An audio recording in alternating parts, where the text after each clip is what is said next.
어디서도 듣지 못한 설화의 세상. 이야기 뚝딱.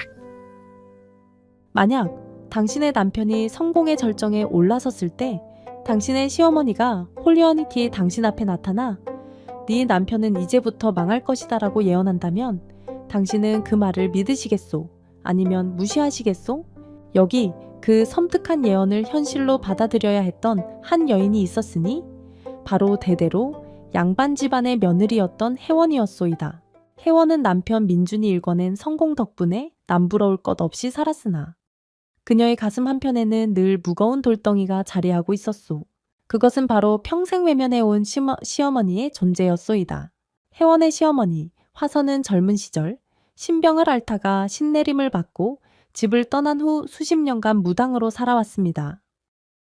혜원과 민주는 화선이 무당이라는 사실을 부끄러워하여 결혼 후 단 한 번도 시어머니를 찾아뵙지 않았으니 그 존재를 철저히 숨기고 살았던 것이었지요. 날이 오늘 한양제일의 포목상 김주인 댁에서 비단을 보내왔습니다. 허허 그러하냐? 우리 민준나리의 명성이 이제 한양 전체에 자자하구나. 하인들의 칭송이 이어지는 가운데 혜원은 창밖을 바라보며 알 수 없는 불안감에 휩싸였소. 민준의 곡물 중개 상회에는 불과 3년 만에 한양에서 손꼽히는 거상으로 성장했고 조정의 대신들까지도 민준과의 거래를 원했으니 그야말로 승승장구하는 형국이었소. 하오나 혜원은 이 모든 성공이 어딘가 불안정한 모래성 같다는 느낌을 지울 수 없었습니다. 밤마다 뒤척이며 잠을 설치는 날이 많아졌고 남편이 외출할 때면 가슴이 철렁 내려앉곤 했지요. 마님 얼굴이 많이 상하셨습니다. 혹 편찮으신데라도? 아니다. 괜찮다. 그냥 요즘 잠이 잘 오질 않아서 그러하니 걱정 말거라. 그러던 어느 날 혜원은 몰래 사랑채를 빠져나와 동네에서 용하다는 점집을 찾아갔습니다. 문을 열고 들어서자 백발의 점쟁이가 혜원을 보더니 눈을 크게 뜨며 말했지요. 마님의 송금을 보니 이거 예사롭지 않습니다 그려. 무슨 말씀이십니까? 제발 자세히 말씀해 주시오. 점쟁이는 혜원의 손을 이리저리 살피더니 심각한 표정으로 입을 열었소. 마님은 지금 큰 성공의 기운을 누리고 계시오. 허나 그 성공은 마님의 것이 아니옵니다. 마님의 남편 나리께서 하늘의 도움을 받고 계시는 것이지요. 그러나 말이오. 그 하늘의 문이 곧 닫힐 것이니 마님 댁에는 곧 큰 고난이 닥칠 것이옵니다. 뭐라고요? 그게 무슨... 혜원은 그 말에 정신이 번쩍 들었습니다. 집으로 돌아오는 내내 점쟁이의 말이 귓게 맴돌았고 그날 밤부터 혜원은 신점에 깊이 빠져들기 시작했소. 다음 날부터 혜원은 남편 몰래 한양의 유명한 점집들을 찾아다니기 시작했습니다. 북촌의 무당, 남산골의 역술가, 심지어 성박 30리밖에 있다는 도사까지도 찾아갔지요. 마님의 사주를 보니 관윤, 이 끊어질 조짐이 보입니다. 나리께서 올 가을에 큰 재앙을 맞으실 것입니다. 액막이 굿을 지내야 하옵니다. 마님 댁 뒤주에 쌀이 다 떨어지는 꿈을 꾸었다면 그건 재산이 없어진다는 징조입니다 그려. 혜원은 갈 때마다 다른 말을 듣는 점쟁이들 때문에 더욱 혼란스러웠으나 이상하게도 신점을 보러 다니는 것을 멈출 수가 없었소. 어느덧 혜원의 주머니에서는 은자 인지가 물 빠지듯 나갔고 그녀의 얼굴은 날로 수척해져 갔습니다. 그러던 중 혜원은 시녀 복희를 통해 한양에서 가장 용하다는 무당이 있다는 소식을 들었소. 마님, 서촌에 계신 그 무당은 정말 귀신같이 알아맞힌답니다. 작년에 민가댁 교수가 혼처를 정하지 못해 고민하다가 그 무당을 찾아갔는데 그 무당이 석 달 후 동쪽에서 귀인이 온다 했는데 정말로 안동김씨 가문에서 혼담이 들어왔답니다. 그런 분이 계시다니 당장 나를 안내하거라. 혜원은 복희를 따라 서촌의 허름한 골목 안쪽으로 들어갔습니다. 낡은 기와집 안으로 들어서자 신당 특유의 향내가 코를 찔렀소. 그리고 그곳에는 붉은 치마 저고리를 곱게 차려입은 중년의 무당이 앉아 있었지요. 어서 오시구려. 기다리고 있었습니다. 예? 저를 기다리셨다고요? 무당은 혜원을 보자마자 의미심장한 미소를 지었소. 마님께서는 요즘 신점을 보러 온 듯 한양을 돌아다니고 계시지요. 마님의 불안한 마음이 저에게까지 들려왔습니다. 혜원은 소름이 돋았소. 그 무당은 혜원에 대해 아무것도 물어보지 않았는데 이미 다 알고 있는 듯 했으니까요. 무당은 혜원의 사주를 받아들고 한참 동안 살피더니 이전의 점쟁이들과는 전혀 다른 말을 꺼냈습니다. 마님. 마님의 운명은 이미 무당 시어머니에게 묶여 있습니다. 내 무당 시어머니란요? 혜원은 그 순간 온몸의 피가 거꾸로 솟는 느낌이었소. 자신이 그토록 숨기고 싶었던 비밀이 낯선 무당의 입에서 나왔으니 말이오.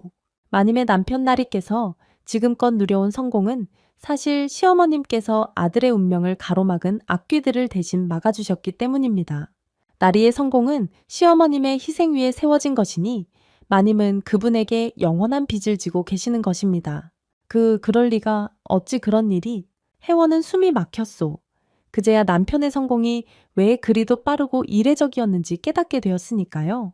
3년 만에 한양 제일의 거상이 된다는 것은 분명 비정상적인 일이었소.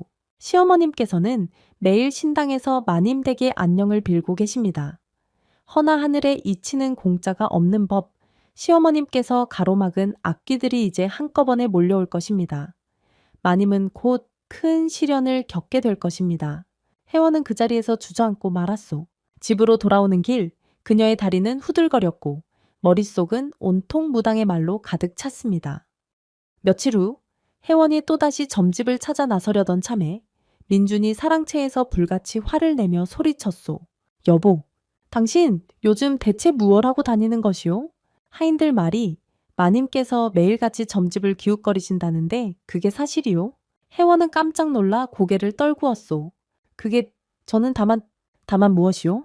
내가 이렇게 힘들게 일궈낸 상회가 한양에서 제일 잘 나가고 있는데 당신은 매일 점집이나 찾아다니며 불길한 소리나 듣고 다니는 것이오? 당신의 그런 헛된 불안감 때문에 우리 가문에 좋지 않은 소문이 퍼지고 있소. 나리 제 말 좀 들어보시오. 듣고 싶지 않소. 당장 그런 허황된 짓 그만두시오. 만약 다시 한번 점집에 발을 들여놓는다면 나는 당신과의 정을 끊을 것이오. 민준의 호통에 혜원은 더 이상 아무 말도 하지 못했소. 그러나 그녀의 불안감은 오히려 더 커져만 갔지요. 그날 밤 혜원은 잠 못 이루고 대청마루를 서성였습니다. 민준은 이미 깊은 잠에 빠져 있었고 온 집안이 고요했소. 그때였습니다. 땡그랑 땡그랑 현관문에서 방울소리가 들려왔소. 혜원은 가슴이 철렁했습니다. 이 밤중에 누가 찾아온단 말인가? 조심스럽게 문을 열자 거기에는 흰 한복을 곱게 차려입고 은은한 신령한 기운을 품은 나이든 여인이 서 있었소. 여인의 눈빛은 달빛처럼 맑으면서도 깊은 바다처럼 헤아릴 수 없는 깊이를 담고 있었지요. 혜원은 그 순간 직감적으로 알았소. 저 여인이 바로 어머니? 그렇소. 그 여인은 바로 혜원이 평생 외면했던 시어머니 무당 화선이었소이다. 화선은 혜원을 보자마자 온화하면서도 단호한 목소리로 말했습니다. 며느라가 그동안 나의 존재를 외면하고 살았으나 내 너를 원망하지 않는다. 허나 이제부터 내 말을 명심해야 한다. 너희가 누린 행운의 시간은 이제 끝이 났단다. 어머니, 어찌 이 밤중에? 네 남편 민주는 이제부터 큰 불운에 휩싸일 것이니 너는 당장 내가 시키는 대로 해야 한다. 혜원은 충격과 두려움에 말문이 막혔소. 화선은 혜원의 눈을 꿰뚫어 보며 말을 이었습니다. 너희는 곧 모든 것을 잃게 될 것이다. 재산도, 명예도, 그리고 너희가 가장 아끼는 소중한 것까지도. 이 모든 것은 내가 신의 경고를 무시하고 너희를 과도하게 보호했기 때문이다. 어머니, 무슨 말씀을? 내가 지난 수십 년간 신당에서 매일 너희를 위해 빌었다. 민준이가 상해를 시작할 때 첫 거래가 성사되도록, 큰 손님들이 찾아오도록, 관가와의 거래가 순조롭도록 모든 것을 내가 막았다. 허나 하늘에 이 치는 것을 수 없는 법. 내가 막은 재앙들이 이제 한꺼번에 몰려올 것이다. 혜원의 입술이 바들바들 떨렸소. 그럼 저희는 어찌해야 합니까? 화선은 혜원의 손을 잡고 일으켜 세우며 말했습니다. 너의 눈빛에서 신점에 맞들인 초조함이 보인다. 너는 이미 너의 운명이 평범하지 않다는 것을 알고 있었지. 내가 이 집 앞에 선 것은 너의 헛된 불안을 잠재우고 진짜 운명을 마주하게 하기 위함이란다. 진짜 운명이란요? 너는 점집을 돌아다니며 귀한 은자를 물쓰듯 했지. 허나 그 점쟁이들은 아무것도 모른다. 진짜 위기가 무엇인지, 진짜 해법이 무엇인지 오직 나만이 알고 있다. 화선은 혜원을 데리고 사랑채 구석의 작은 방으로 들어갔소. 그리고 품속에서 낡은 두루마리 하나를 꺼냈지요. 이것을 보거라. 이것은 민준이가 태어났을 때 내가 받은 신점의 기록이다. 혜원은 떨리는 손으로 두루마리를 펼쳤소. 거기에는 붓글씨로 빼곡하게 적힌 글귀들이 있었는데 그중 한 구절이 눈에 들어왔습니다. 아들은 30의 큰 복을 누리나 그 복은 3년을 넘기지 못하리라. 어미의 희생으로 시작된 복은 어미의 손으로 끝내야 하느니라. 어머니, 이게 무슨... 민준이의 성공은 처음부터 정해진 3년이었다. 이제 그 시간이 끝났다. 허나 여기서 중요한 것은 이 불운을 어떻게 맞이하느냐이다. 화선은 혜원의 어깨를 붙잡으며 말했소. 며느라가 너는 내 말을 따라야 한다. 민준의 상호에는 곧 무너질 것이다. 한 달 안에 가장 믿었던 동업자가 민준을 배신할 것이고 그 배신의 뒤에는 더 큰 악연이 숨어 있다. 동업자라면 설마 초의 나리를 말씀하시는 겁니까? 그렇다. 최 씨는 겉으로는 민준의 동업자이지만 실은 누군가의 지시를 받아 움직이는 자이다. 그리고 그 배후에는 화선이 말을 멈췄소. 그녀의 얼굴에 잠시 고통스러운 빛이 스쳤지요. 그 배후에는 누가 있습니까? 지금은 말할 수 없다. 허나 너는 내 말대로 움직여야 한다. 민준의 장부를 가져오거라. 내가 그 안에 숨겨진 배신의 흔적을 찾아내마. 다음 날 혜원은 남편이 상해에 나간 사이 사랑채에 몰래 들어가 민준의 장부들을 챙겼소. 손이 부들부들 떨렸지만 시어머니의 말이 자꾸 귓가에 맴돌았지요. 혜원은 장부를 품속에 감추고 화선이 머무는 서촌의 허름한 신당으로 향했습니다. 신당 안에는 붉은 천으로 장식된 제단이 있었고 그 앞에 화선이 단정히 앉아 있었소. 어서 오너라. 장부를 가져왔느냐? 예, 어머니. 여기 있습니다. 화선은 장부를 받아들고 한 장 한 장 꼼꼼히 살폈습니다. 한참을 들여다보던 그녀가 갑자기 손가락으로 한 부분을 짚으며 말했지요. 바로 이거다. 여기 이 부분을 보거라. 혜원이 고개를 들이밀자 화선이 가리킨 곳에는 곡물거래 내역이 적혀 있었소. 이 거래는 지난 가을에 이루어진 것인데 들어온 돈과 나간 돈의 차이가 보이지 않느냐? 아예 정말 그러네요. 여기 은 300냥의 차이가. 민주는 이것을 단순한 회계 오류로 치부했을 것이다. 허나 이것은 오류가 아니다. 누군가 일부러 돈을 빼돌린 것이다. 혜원은 소름이 돋았소. 화선은 장부를 계속 넘기며 여러 곳을 짚어냈습니다. 여기도, 여기도, 여기도 모두 은 200냥에서 300냥 사이의 미세한 차이가 있다. 이것들을 모두 합치면 화선이 잠시 머릿속으로 계산을 하더니 혜원을 쳐다보며 말했소. 은 3천냥이 넘는다. 민주는 지난 1년 동안 은 3천냥이 넘는 돈을 모르는 사이에 빼앗긴 것이다. 은 3천냥이라면 그건 엄청난 금액인데요. 그렇다. 그리고 이 돈을 빼돌린 자가 바로 최 씨이다. 어찌 그걸 확신하십니까? 화선은 혜원에게 장부의 다른 부분을 보여주었소. 이 거래들을 보거라. 모두 최 씨가 직접 관리한 거래들이다. 그리고 이 거래들에서만 유독 미세한 오차가 발생했다. 이것은 우연이 아니다. 혜원은 점점 더 두려워졌소. 최 씨는 민준의 가장 가까운 동업자였고 두 사람은 형제처럼 지내왔으니까요. 허나 어머니, 최 나리가 왜 그런 짓을... 그것은 최 씨 혼자만의 욕심이 아니다. 누군가 그에게 지시를 내렸다. 그리고 그 배후에는 화선이 다시 말을 멈췄소. 그녀는 잠시 눈을 감고 무언가를 떠올리는 듯 했지요. 김판서. 네? 배후에는 김판서가 있다. 혜원은 그 이름을 처음 들었소. 김판서라니 그게 누구란 말인가? 김판서는 누구십니까? 저희 집안과 무슨 관련이? 지금은 그것까지 알 필요 없다. 다만 이것만 알아두어라. 김판서는 민준을 처음부터 망하게 하려고 계획을 세운 자이다. 최 씨는 그저 김판서의 손발일 뿐이다. 혜원의 머릿속이 복잡해졌소. 남편의 성공이 사실은 누군가의 치밀한 계획 속에서 조종당하고 있었다는 사실을 받아들이기 어려웠지요. 바로 그때 신당 밖에서 누군가 문을 두드렸소. 화선 스승님, 저 연화입니다. 화선이 문을 열자 26쯤 되어 보이는 젊은 여인이 들어왔습니다. 여인은 기생복을 입고 있었으나 그 눈빛은 여느 기생과는 달리 날카롭고 영리해 보였소. 연화야, 잘 왔다. 이분이 내가 말했던 민준이의 부인, 혜원이다. 처음 뵙겠습니다, 마님. 연화는 공손히 인사를 올렸소. 혜원은 어리둥절했습니다. 어머니, 이분은 누구십니까? 연화는 내 제자이다. 이 아이는 기생이지만 한양의 양반들 사이를 돌아다니며 나를 위해 정보를 모아주지. 특히 김판서에 대해서는 이 아이만큼 잘 아는 사람이 없다. 연화가 입을 열었소. 마님, 김판서는 겉으로는 청렴한 관리로 알려져 있지만 속으로는 온갖 더러운 일을 꾸미는 자입니다. 저는 김판서의 측근들이 모이는 술자리에 자주 불려가는데 그곳에서 많은 것을 들었습니다. 김판서가 대체 왜 저희 남편을? 그것은 오래된 원한 때문입니다. 민준 나리의 아버님과 김판서는 예전에 동업 관계였습니다. 허나 김판서가 사업 자금을 횡령하고 민준 나리의 아버님께 모든 죄를 뒤집어 씌웠지요. 결국 민준 나리의 아버님은 억울한 죄를 쓰고 옥살이를 하시다가 돌아가셨습니다. 혜원은 충격을 받았소. 민준의 아버지가 옥사했다는 것은 알고 있었지만 그 배후에 김판서가 있었다는 사실은 처음 듣는 것이었으니까요. 그럼 민준 씨는 이 사실을 알고 있습니까? 화선이 고개를 저었소. 민준이는 아무것도 모른다. 내가 일부러 숨겼다. 만약 민준이가 그 사실을 알았다면 복수심에 불타무무한 짓을 했을 것이기 때문이다.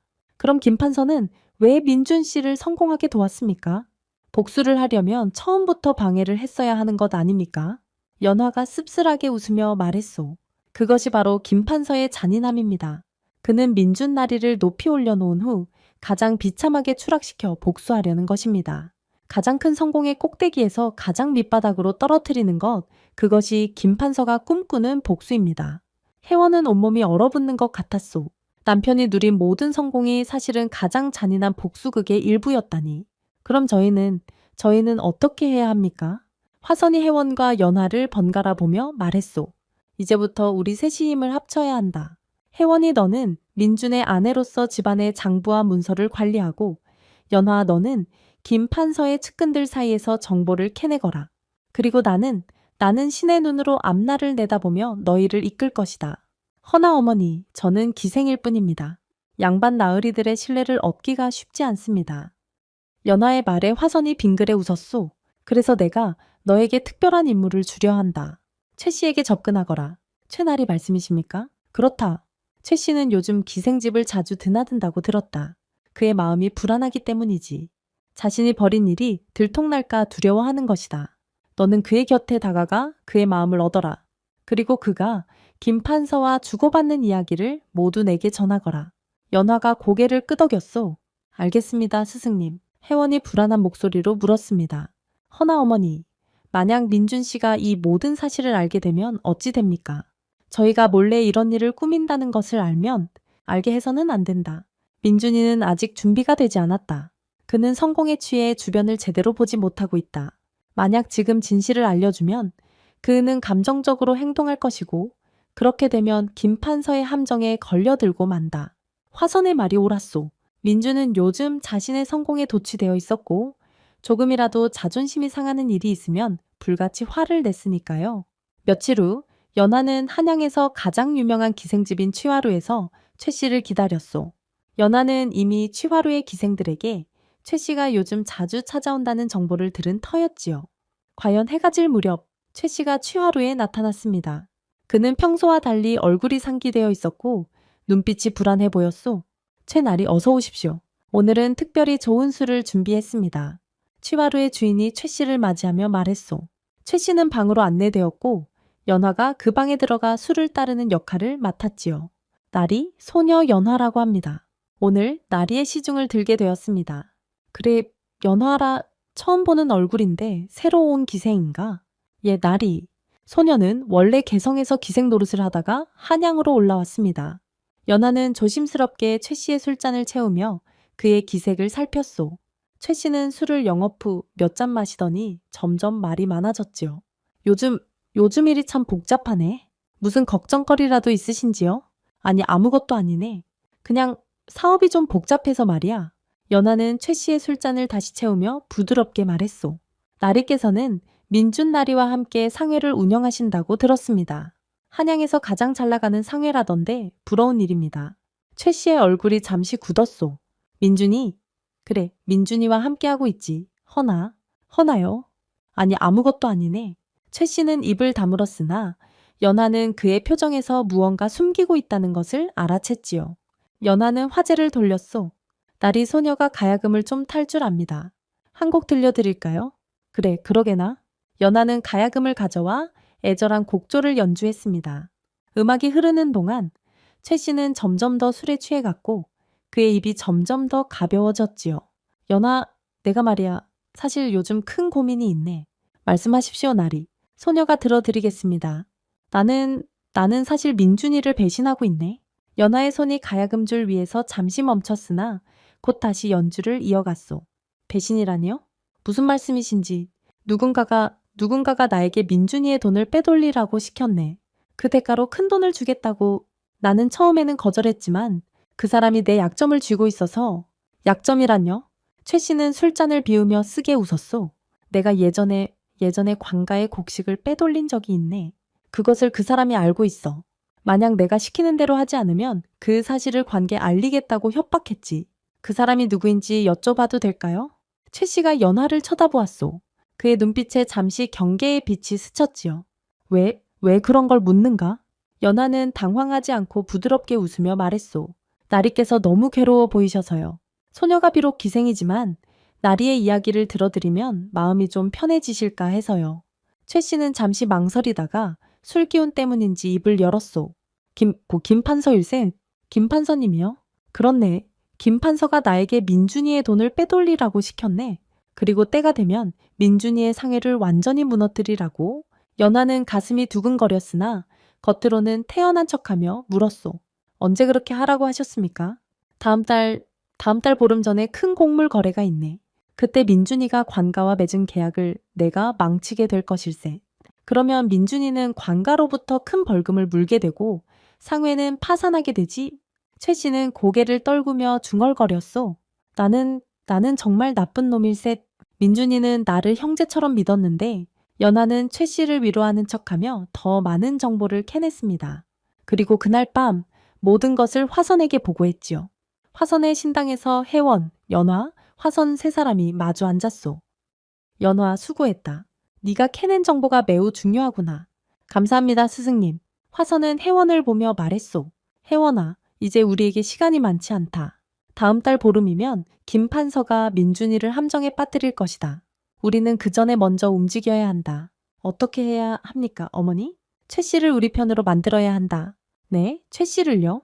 허나 그는 이미 김판서의 손아귀에. 그렇기 때문에 가능하다. 최 씨는 지금 양심의 가책과 두려움 사이에서 고통받고 있다. 우리가 그에게 다른 길을 제시한다면 그는 우리 편이 될 수 있다. 연화가 고개를 끄덕이며 말했소. 스승님 말씀이 맞습니다. 최나리는 술에 취해 자신의 죄를 고백하며 울기까지 했습니다. 그는 본래 나쁜 사람이 아닙니다. 다만 김판서의 협박 때문에 어쩔 수 없이. 그렇다. 허나 최 씨를 우리 편으로 만들기 전에 먼저 해야 할 일이 있다. 화선이 혜원을 쳐다보며 말했소. 너는 민준이와 일부러 크게 다퉈야 한다. 네, 일부러 다투라고요? 그렇다.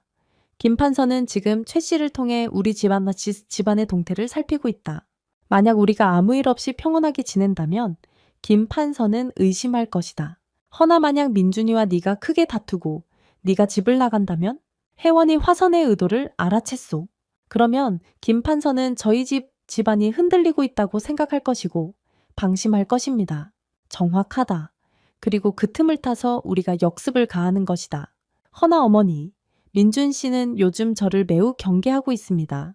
제가 점집을 다닌다고 화를 내시면서 만약 다시 한번 그런 짓을 하면 정을 끊겠다고. 화선이 씁쓸하게 웃었소. 그것이 바로 우리가 이용할 약점이다. 너는 일부러 또 점집을 찾아가거라. 그리고 민준이가 그것을 알게 하거라. 그러면 민준이는 화를 낼 것이고 너희는 크게 다투게 될 것이다. 허나 그렇게 되면 민준 씨와의 사이가 걱정하지 마라. 이 모든 것이 끝나면 민준이는 진실을 알게 될 것이고 너를 이해할 것이다.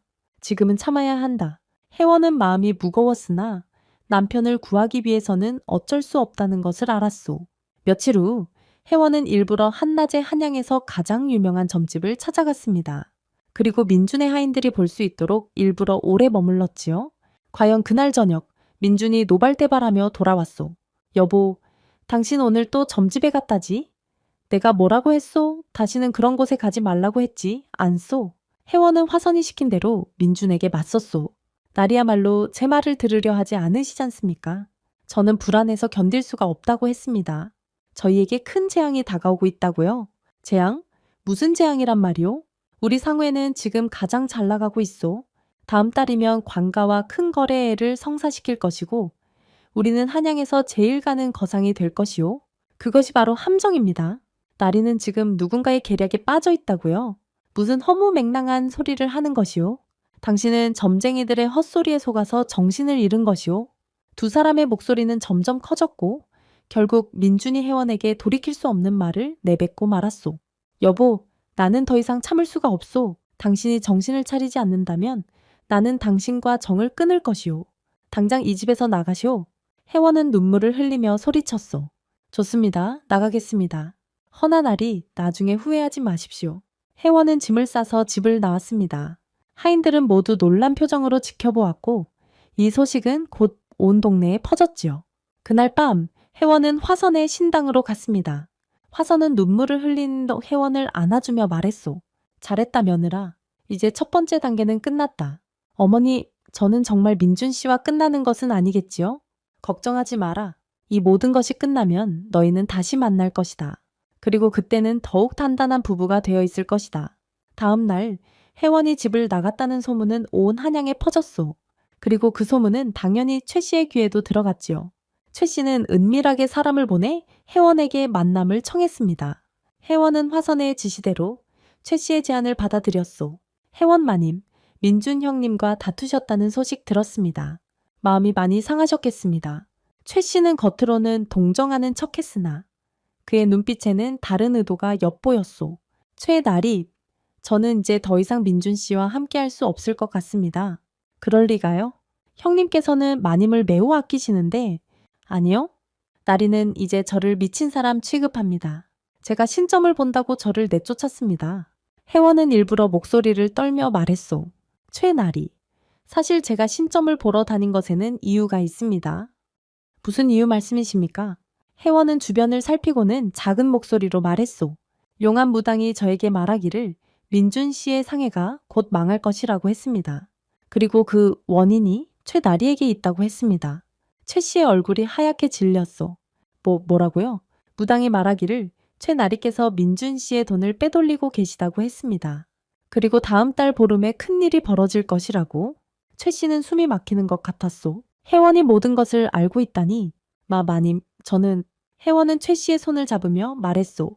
최나리, 저는 나리를 원망하지 않습니다.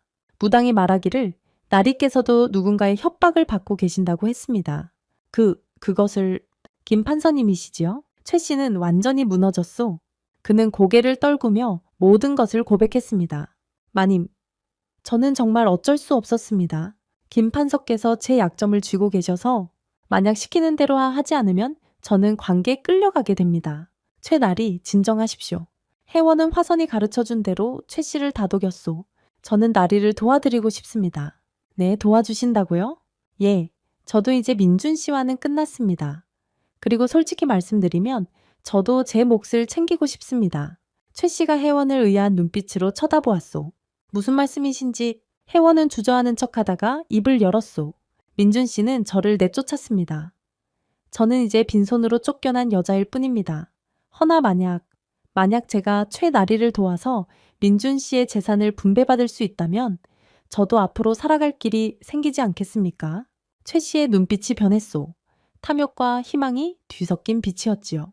마님께서 저를 도우신다는 것은 민준 씨의 장부와 중요한 문서들, 그리고 다음 달 관가와의 거래에 대한 모든 정보, 제가 모두 알고 있습니다. 제가 그것들을 최나리께 드리겠습니다. 최 씨는 잠시 망설였으나 곧 회원의 제안을 받아들였소. 좋습니다, 마님. 우리 함께 합시다. 회원은 속으로 안도의 한숨을 쉬었습니다. 화선의 계획대로 최 씨를 끌어들이는 데 성공한 것이었지요. 며칠 후 회원은 최 씨와 함께 민준의 상회장부를 살펴보았습니다. 물론 이 모든 장면은 연화가 숨어서 지켜보고 있었고 나중에 증거로 쓸 수 있도록 기록하고 있었소. 마님, 이 장부를 보니 정말로 제가 빼돌린 돈이 고스란히 기록되어 있군요. 걱정하지 마십시오, 최나리. 우리가 함께 힘을 합치면 민준 씨도 김 판서님도 당해낼 수 없습니다. 허나 김 판서는 막강한 권력을 가진 분입니다. 우리가 감히. 최나리, 회원이 최 씨를 똑바로 쳐다보며 말했소. 나리께서는 김 판서님이 정말로 나리를 살려주실 거라고 생각하십니까? 그야? 김 판서님은 나리를 이용한 후에 버리실 것입니다. 나리께서는 모든 죄를 뒤집어 쓰고 광에 끌려가실 것입니다. 그것이 김 판서님의 계획입니다. 최 씨의 얼굴이 파랗게 질렸소. 어찌 그걸 제가 만난 무당이 말했습니다. 김 판서님의 계획은 민준 씨뿐만 아니라 최나리까지 파멸시키는 것이라고요. 나리께서는 단지 도구일 뿐입니다. 혜원의 말에 최 씨는 완전히 공포에 사로잡혔소. 그럼 저는 어떻게 해야 합니까? 우리가 먼저 김 판서님을 공격해야 합니다. 어떻게요? 혜원은 품속에서 작은 장부 하나를 꺼냈소. 이것은 최나리께서 빼돌린 돈의 흐름을 기록한 장부입니다. 이 돈들이 어디로 갔는지 아십니까? 그야 김 판서께서 마련해 주신 비밀 계좌로. 정확합니다. 그리고 그 비밀 계좌는 김 판서님의 해외 비자금 계좌입니다. 최 씨가 깜짝 놀랐소. 그렇다면 만약 이 사실이 조정에 알려진다면 김 판서님은 파멸하십니다. 그리고 우리는 살아남습니다. 허나 그러려면 증거가. 혜원이 미소를 지으며 말했소. 증거는 제가 이미 확보했습니다. 최나리께서는 단지 저와 함께 관계 가서 증언만 하시면 됩니다. 최 씨는 갈등했소. 그는 김 판서를 배신하는 것이 두려웠으나 동시에 자신의 목숨을 지키고 싶었지요. 시간이 없습니다, 최나리. 다음 주면 나리께서 민준 씨의 관가 거래를 망쳐야 하는 날입니다. 그 전에 우리가 먼저 움직여야 합니다. 마침내 최 씨가 고개를 끄덕였소. 알겠습니다. 마니인 말씀대로 하겠습니다. 혜원은 즉시 화선에게 돌아가 모든 것을 보고했소. 화선은 만족스러운 표정으로 고개를 끄덕였지요. 잘했다, 며느라. 이제 마지막 단계만 남았다. 마지막 단계라면요? 민준이에게 모든 진실을 알려줄 때가 되었다. 허남버 어머니, 아직 모든 것이 끝나지 않았는데 지금이 적기이다. 민준이는 지금 절망에 빠져 있다. 네가 떠나고 상회는 위기에 처했으니 말이다. 바로 이럴 때 진실을 알려주어야 그가 올바른 선택을 할 수 있다. 화선은 혜원과 연하를 데리고 민준의 집으로 향했소. 민준은 사랑채에서 혼자 술을 마시고 있었는데 그의 모습은 몹시 초췌해 보였지요. 누구시오? 민준이 고개를 들자 화선이 조용히 다가가 말했소. 민준아, 나다, 내 어미다. 민준은 술에 취한 눈으로 화선을 쳐다보았소. 어미라니? 어미는 오래전에. 나는 떠났지만 죽지 않았다. 나는 지금까지 줄곧 너를 지켜보고 있었다. 민준의 눈에서 눈물이 흘러내렸소. 어머니께서는 저를 버리셨습니다. 저는 혼자 모든 것을 견뎌야 했습니다. 네가 혼자가 아니었다, 민준아. 나는 늘 내 곁에 있었다. 화선은 민준의 곁에 앉으며 오랫동안 숨겨왔던 진실을 털어놓기 시작했소. 민준아, 네 아비가 어떻게 돌아가셨는지 아느냐? 아버지는 사업에 실패하시고 억울한 누명을 쓰고 옥사하셨습니다. 그렇다. 허나 그 억울한 누명을 씌운 자가 누군지는 아느냐? 민준이 고개를 저었소. 바로 김 판서이다. 김 판서라니요? 그분은 저를 도와준 것이 아니다. 김 판서는 내 아비의 동업자였다. 허나 그는 사업 자금을 횡령하고 모든 죄를 네 아비에게 뒤집어 씌웠다. 네 아비는 억울하게 옥에 갇혀 돌아가셨고 김 판서는 그 돈으로 벼슬길에 올라 지금의 자리에 오른 것이다. 민준의 얼굴이 일그러졌소. 그럼 제 성공은, 네 성공은 김 판서가 계획한 복수극이었다. 그는 너를 높이 올린 후 가장 비참하게 떨어뜨려 네 아비에게 당한 수모를 갚으려 한 것이다. 민준은 머리를 감싸주며 신음했소. 그럼 저는 아무것도 아닌 것이었단 말입니까? 아니다. 혜원이 앞으로 나서며 말했소. 나리의 능력과 노력은 진짜였습니다. 다만 김 판서가 그것을 이용한 것뿐입니다. 혜원, 당신이, 나리, 제가 점집을 다닌 것은 헛된 불안 때문이 아니었습니다. 저는 우리에게 다가올 위험을 느꼈고 그것을 막으려 했습니다. 화선이 말을 이었소. 혜원이는 나와 함께 너를 구하기 위해 움직였다. 최 씨를 우리 편으로 만들었고 김 판서의 비리를 밝혀낼 증거를 확보했다. 민주는 혜원을 바라보았소. 그의 눈에는 미안함과 감사함이 뒤섞여 있었지요. 여보, 내가 당신을 오해했소. 괜찮습니다, 나리. 이 모든 것이 나리를 지키기 위함이었습니다. 화선이 민준에게 말했소. 민준아, 이제 너는 선택해야 한다. 김 판서에게 복수할 것인가? 아니면 새로운 길을 갈 것인가? 복수라니요? 우리는 김 판서의 비리를 증명할 증거를 가지고 있다. 최 씨도 우리 편이 되었다. 이제 관계에 고발하면 김 판서는 파멸할 것이다. 민주는 한참 동안 침묵했소. 그의 머릿속에는 복잡한 생각들이 소용돌이치고 있었지요. 어머니, 저는 서두르지 마라. 천천히 생각해라. 허나 시간이 많지 않다는 것을 잊지 마라. 다음 날 아침, 민주는 결심을 굳혔소. 그는 혜원과 화선을 불러 말했지요.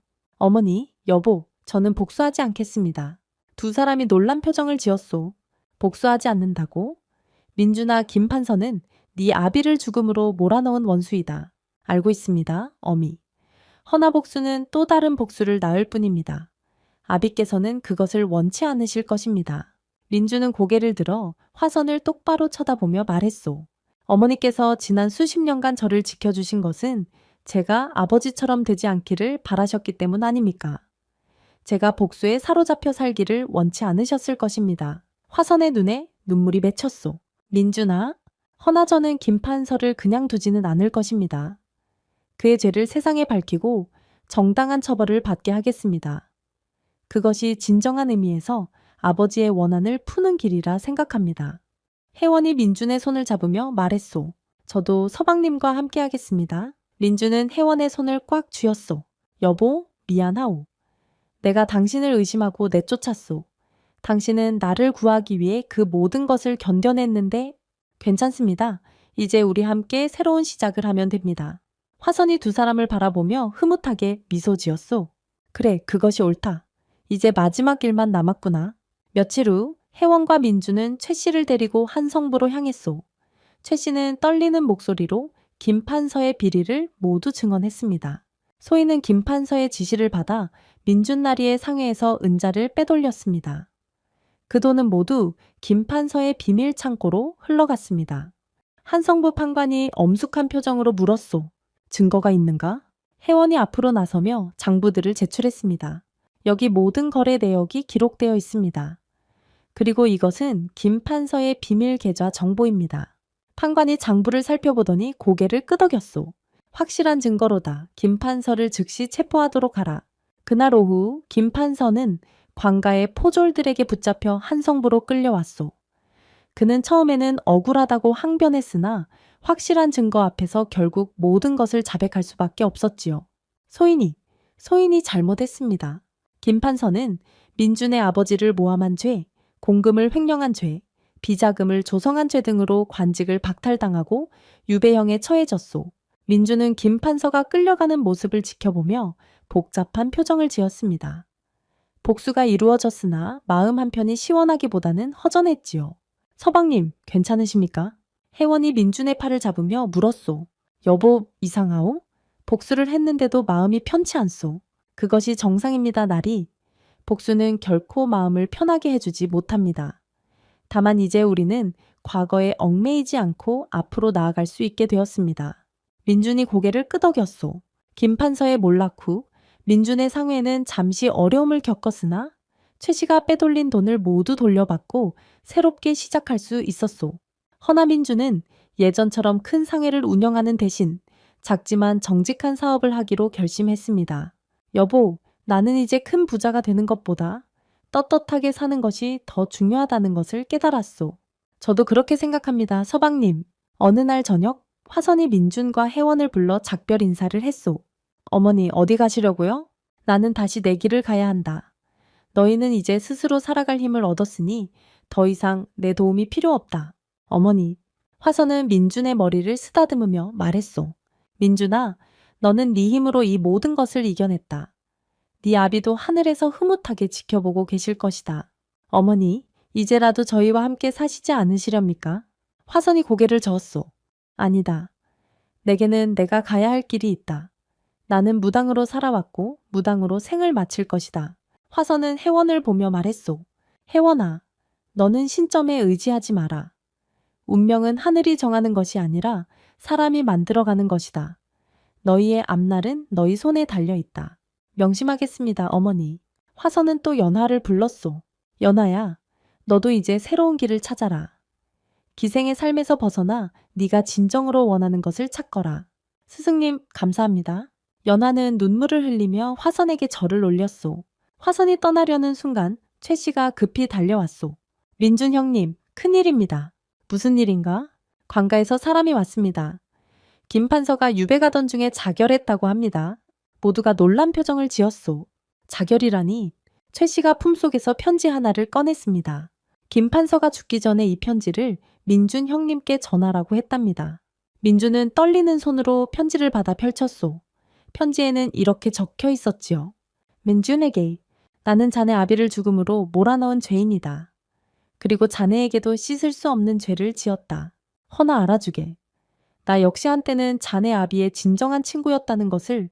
우리는 함께 꿈을 꾸었고 함께 사업을 시작했다. 허나 나는 순간의 욕심에 눈이 멀어 자네 아비를 배신했다. 그 후 나는 평생을 죄책감 속에서 살았다. 밤마다 자네 아비의 환영이 나를 괴롭혔고 나는 미쳐가고 있었다. 그래서 나는 자네를 성공하게 만들기로 했다. 자네 아비가 이루지 못한 꿈을 자네를 통해 이루고 싶었다. 허나 내 안의 악마는 그것을 허락하지 않았다. 나는 자네를 높이 올린 후 떨어뜨려 자네 아비에게 복수하려 했다. 나는 이중적인 인간이었다. 자네를 돕고 싶으면서도 동시에 파멸시키고 싶었다. 이제 나는 모든 것을 잃었다. 관직도, 명예도, 재산도. 그리고 가장 중요한 것, 나 자신에 대한 존경심도. 나는 더 이상 이 수치스러운 삶을 살 수 없다. 용서를 구하지는 않겠다. 다만 이것만은 알아주게. 자네 아비는 훌륭한 사람이었다. 그리고 자네도 훌륭한 사람이다. 자네는 나처럼 되지 마라. 복수는 결코 사람을 행복하게 하지 못한다. 나는 평생 복수심에 사로잡혀 살았고 결국 아무것도 얻지 못했다. 자네는 앞만 보고 가게. 그것이 내가 자네에게 줄 수 있는 마지막 조언이네. 김광현 올림. 민주는 편지를 읽고 한참 동안 말이 없었소. 그의 눈에서 눈물이 흘러내렸습니다. 날이 혜원이 민준의 어깨를 감싸 안았소.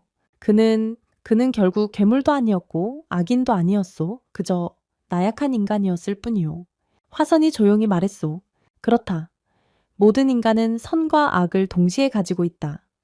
김판서는 자신의 악한 면을 이기지 못했고 결국 스스로를 파멸로 이끌었다. 민준이 편지를 가슴에 품으며 말했소. 어머니, 이제 저는 진정으로 과거를 놓을 수 있을 것 같습니다. 화선이 만족스러운 표정으로 고개를 끄덕였소. 화선이 정말로 떠나려는 순간 연화가 앞으로 나섰소. 스승님, 저 사실 스승님께 고백할 것이 있습니다. 무엇이냐? 연화가 깊은 숨을 들이쉬고 말했소. 저는 사실 김판서의 딸입니다. 모두가 충격을 받았소. 뭐라고? 제 어미는 김판서의 첩이었습니다. 허나 김판서는 저희를 버렸고 어미는 제가 어릴 때 돌아가셨습니다. 저는 기생이 될 수밖에 없었습니다. 연하의 눈에서 눈물이 흘러내렸소.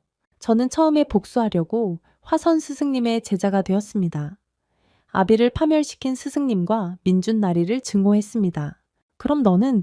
허나 스승님과 함께 지내면서 저는 깨달았습니다. 복수는 아무것도 해결하지 못한다는 것을, 그리고 제 아비가 얼마나 잘못된 삶을 살았는지를. 연화가 민준에게 고개를 숙이며 말했소. 민준 나리, 제 아비가 날이 대개에 저지른 죄를 용서해 주십시오. 저는 이제 아비의 죄를 대신 짊어지고 살아가겠습니다. 민준이 연화를 일으켜 세우며 말했소. 아니요. 자식이 부모의 죄를 짊어질 필요는 없소. 연화 낭자는 연화 낭자일 뿐이요. 연화가 감격해 울먹였소. 나리, 화선이 연화의 어깨를 두드리며 말했소. 연화야, 네가 스스로 그 진실을 고백한 것이 자랑스럽다. 이제 너는 진정으로 자유로워졌다. 그때 최 씨가 앞으로 나서며 말했소. 연화 낭자, 저는 낭자를 존경합니다. 낭자께서 만약 괜찮으시다면 제가 낭자의 양반 신분을 회복할 수 있도록 돕고 싶습니다. 연화가 놀란 표정으로 최 씨를 쳐다보았소. 최나리, 그게 무슨... 최 씨의 얼굴이 붉어졌소. 저는 사실 연화 낭자를 처음 봤을 때부터 마음에 두고 있었습니다. 낭자의 지혜와 용기에 감탄했습니다. 만약 낭자께서 허락하신다면 제가 낭자를 제 부인으로 맞이하고 싶습니다.